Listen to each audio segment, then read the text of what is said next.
That's not possible. No way.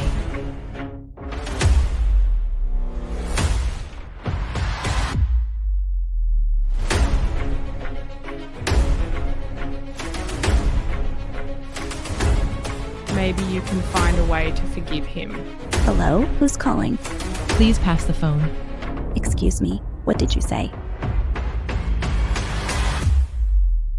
In the vibrant city of Abuja, amidst the bustling streets and echoing calls of street vendors, lived Tony, a handsome man who loved God and his family and was an esteemed member of his community.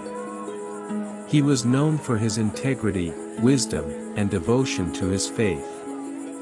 Tony had it all: a beautiful, understanding wife named Tracy, 2 lovely children, and a home filled with warmth and laughter. From the outside, their life seemed perfect. But beneath this facade, Tony harbored a dark secret, a relentless, gnawing lustful desire for other women. Despite his deep love for Tracy, he found himself constantly battling these urges, a battle he kept hidden from everyone, including his beloved wife. I need help. Babe, are you okay? Sure, babe. I am fine. Everything is okay. Tracy, intuitive and perceptive, often sensed something amiss. She noticed the way Tony's eyes lingered a little too long on other women and how he seemed distracted even during their most intimate moments. Yet, whenever she confronted him, Tony vehemently denied any wrongdoing, cloaking his guilt in layers of denial and pretense. As time passed, Tony's struggle became more intense. The guilt weighed heavily on his soul, but he continued to put on a mask of righteousness. One day, he met a woman named Kate in a fast food restaurant. Captivated by her striking figure, he couldn't control his wandering eyes, overshadowed with lustful desire. Quickly, he approached her, and soon, they were engaged in conversation. Sitting down to have drinks together, Kate, sensing his vulnerability, discreetly slipped a substance into Tony's drink. As he began to feel dizzy, Kate feigned concern and suggested that he should rest before going home, so his wife wouldn't question him. In his weakened state, Tony agreed, and Kate led him to a nearby hotel room. Much later, Tony awoke, disoriented and with no memory of what had transpired during his blackout. Panicking, he hastily decided to head home, despite the late hour. When he finally arrived, he fabricated a story to explain his tardiness to Tracy.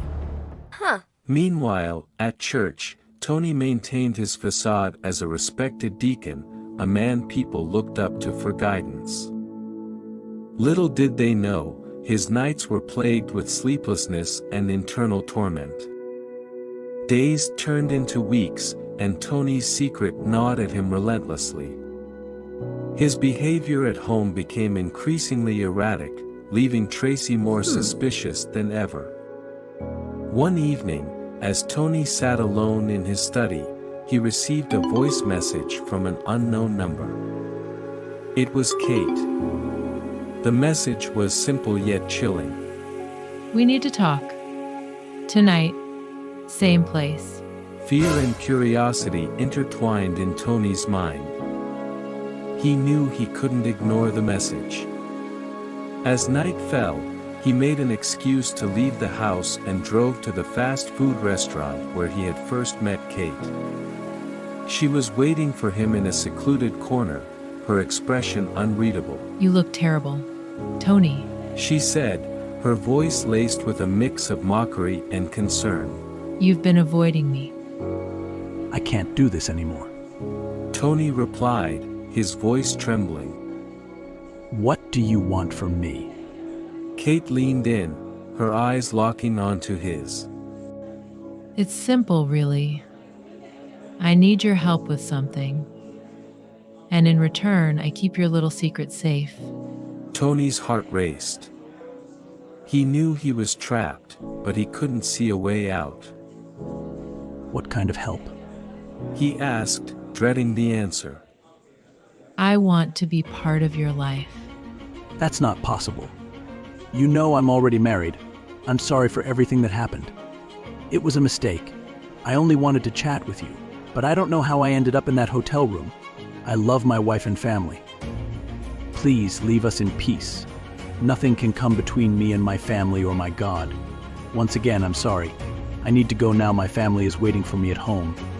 No way. You will have to finish what you started with me. You knew you had a family and still came to me. Now I'm in love with you. It's either me or no family. You don't know what you're saying. Tony's anger flared. He walked away abruptly and left the fast food restaurant, Kate's icy gaze following him. Kate hissed as he walked away. You can't dump me, Tony. Since you're leaving, I know what to do. Tony hurried to his car, his mind racing with fear and frustration. He drove home, his heart pounding. Once he arrived, he took a deep breath, composed himself, and walked inside, determined to pretend everything was normal. Tracy greeted him with a warm smile, and he pulled her into a tight embrace, trying to suppress the turmoil inside him. He spent the evening doting on his wife and children, showering them with affection. Yet, a dark cloud loomed over him, the uncertainty of Kate's next move gnawing at his peace. He tried to push the thoughts away, focusing instead on the love he had for his family. Despite his efforts, Tony's struggle with his lustful desires persisted, casting a shadow over his daily life. He continued to keep these battles secret from Tracy, terrified of the consequences if she ever found out. Every day became a delicate dance of maintaining his facade, the guilt and fear weighing heavier on his soul. One fateful evening, Tony's hidden desires led him into a perilous situation. He found himself entangled in a scandal with a woman from the church choir, a strikingly beautiful soprano named Lisa. The illicit relationship began with furtive glances and innocent conversations but soon spiraled out of control, culminating in a secret affair. The news of their indiscretion spread like wildfire, shaking the very foundations of his family and the church community. Whispers and rumors buzzed among the congregation, and soon the scandal became the talk of the town. The once respected deacon was now the subject of scorn and condemnation. Tracy, heartbroken and humiliated, couldn't believe that the man she loved and trusted had betrayed her in such a profound way. Her world crumbled around her as she struggled to reconcile the loving husband she knew with the man who had committed such a grievous sin. The confrontation between Tracy and Tony was explosive. How could you do this to us? I stood by you, trusted you, and this is how you repay me. Tony, overwhelmed with guilt and shame, could barely meet her eyes. I don't know what to say, Tracy. I've made terrible mistakes, but I never stopped loving you. Love, you call this love? Love does not dishonor others, it is not self-seeking. Love does not delight in evil but rejoices with the truth. Who you truly love, you are careful not to hurt them. Tracy spoke, her voice dripping with deep pain. You've destroyed our family, our reputation, everything we built together.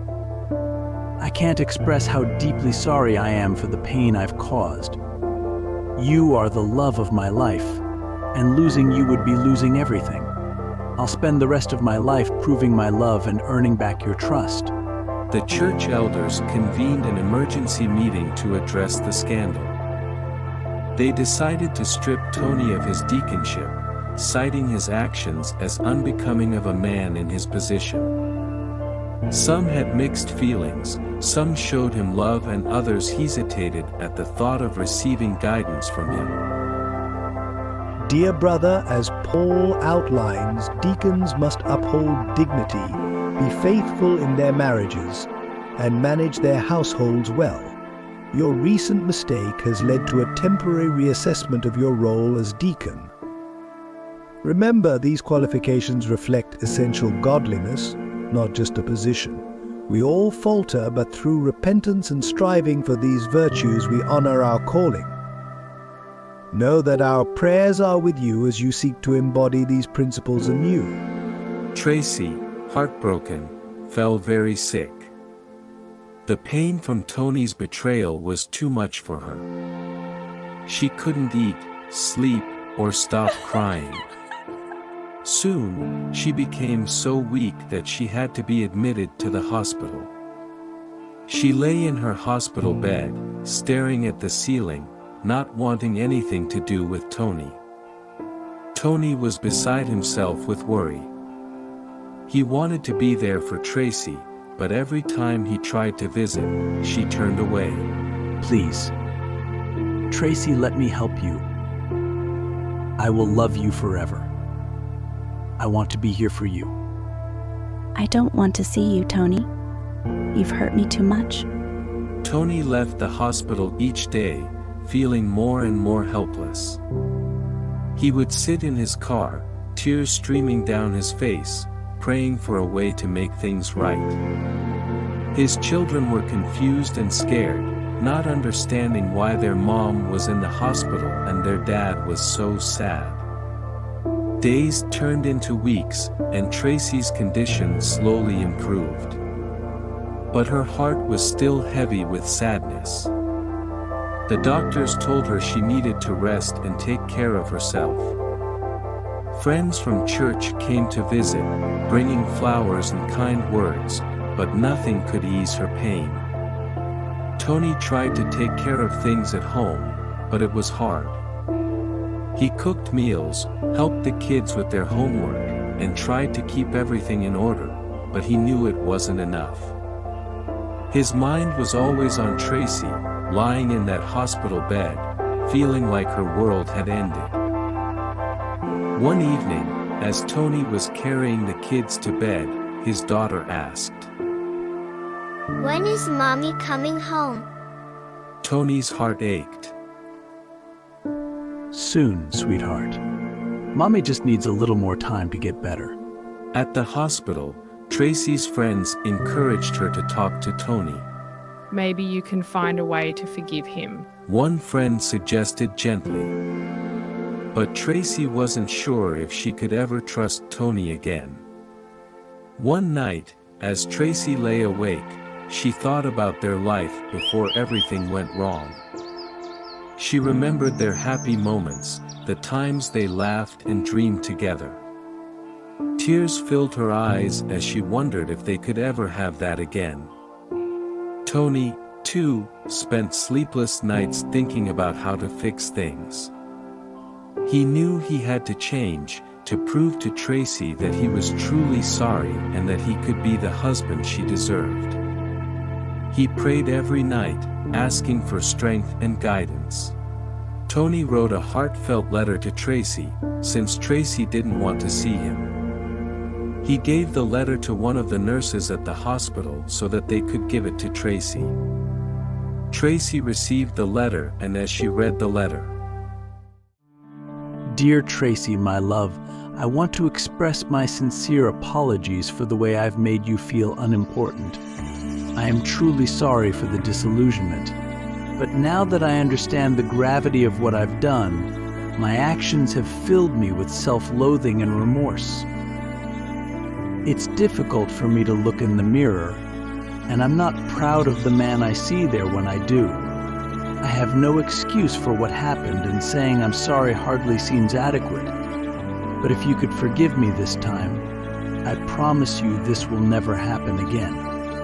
As Tracy continued reading Tony's letter, her mind began going through the lovely moments they once shared together. Both the suffering that I've caused you and the misery I feel now show me that breaking my word causes too much damage to both of us to ever want to do it again. Whatever selfish gratification I thought I'd gained by my foolish act has disappeared like a wisp of cloud under the noonday sun. All that remains is guilt and a stronger resolve to be not only the man you want me to be, but to be the man that I want myself to be. I know it may be difficult to believe right now, but I really do love you, and you are the love of my life. In the past weeks, we've grown apart from each other's lives that I really can't imagine my life without you anymore. If you give up on this marriage, our innocent children will suffer because of my foolishness. Please, my love, forgive me. I would give anything to pick up where we left off. I can't afford to miss the lovely moments we have shared together as a family. I know I'm asking you a lot to continue doing life with me again, but the alternative is too painful to even consider. Please remember all the good times we've had already, as well as all the good times that are still out there waiting for us to discover. I promise you a faithful companion who has learned his lesson and is more determined than ever to make you happy and stand by you as long as you have me back. I love you, Tracy. Your forever husband, Tony. Lord Jesus, please help me. At home, Tony prayed to God for help. He remembered a Bible verse from Proverbs 21 verse 1. The Lord can control a king's mind as easily as he controls a river. He can direct it as he pleases. Tony prayed, asking God to touch Tracy's heart, to soften it and bring her back to him. He asked God to help restore their home and make their family whole again. Tony's kids saw how hard their dad was trying. They missed their mom and wanted everything to be okay again. Dad, do you think Mommy will come home soon? His son asked, one evening. Yes, I trust God I'm doing everything I can to make things right. Slowly, Tracy felt her heart softening. She didn't know if she could fully trust him again, but she started to believe that maybe, just maybe, they could try to fix things. One afternoon, Tony visits Tracy in the hospital, carrying a bouquet of fresh flowers and her Bible. As Tony sat by her hospital bed, Tracy finally spoke. Tony, I see how hard you're trying. I can see you really are sorry. I'm still hurt, but I'm willing to try. For our kids and for us. Tony's eyes filled with tears. Thank you, Tracy. I promise I'll do everything to make things better. I love you so much.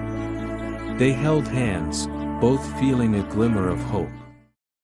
Tracy came home from the hospital a few days later.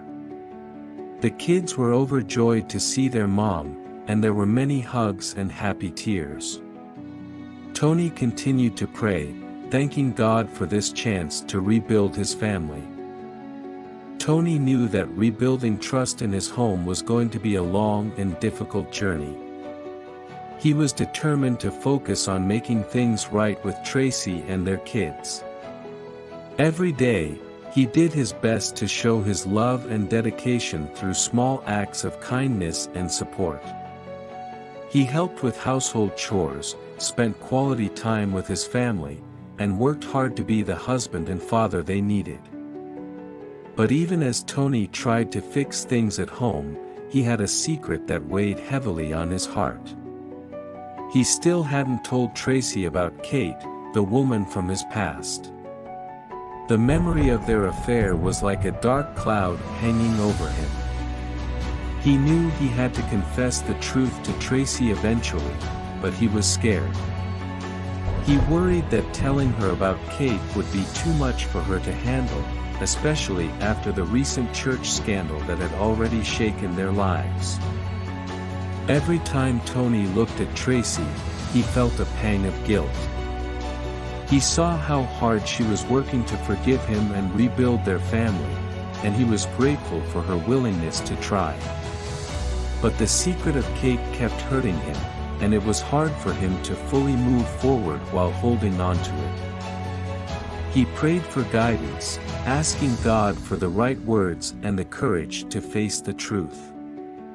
He thought about the best way to approach the conversation without causing more pain. He knew he had to be honest, but he also needed to be careful about how he did it. The next day, Tony decided to focus on one thing at a time. He continued to show Tracy through his actions that he was committed to their family. He planned special family activities, like movie nights and outings to their favorite park, hoping that these moments of joy might help heal the wounds between them. But deep down, Tony knew he couldn't ignore the secret forever. He had to find a way to tell Tracy the truth. He wondered if there would ever be a right moment, or if he should just come clean and face the consequences. As he went about his daily life, Tony tried to push the burden of the secret aside, focusing on rebuilding his home and repairing his relationship with Tracy. One Saturday evening, Tony and Tracy were sitting together on the couch in their cozy living room, enjoying a rare moment of happiness. They were talking and laughing, feeling like their life was starting to come back together. Suddenly, the phone rang. Tracy answered it, her voice cheerful. But as she listened, her expression changed to confusion. Hello? Who's calling?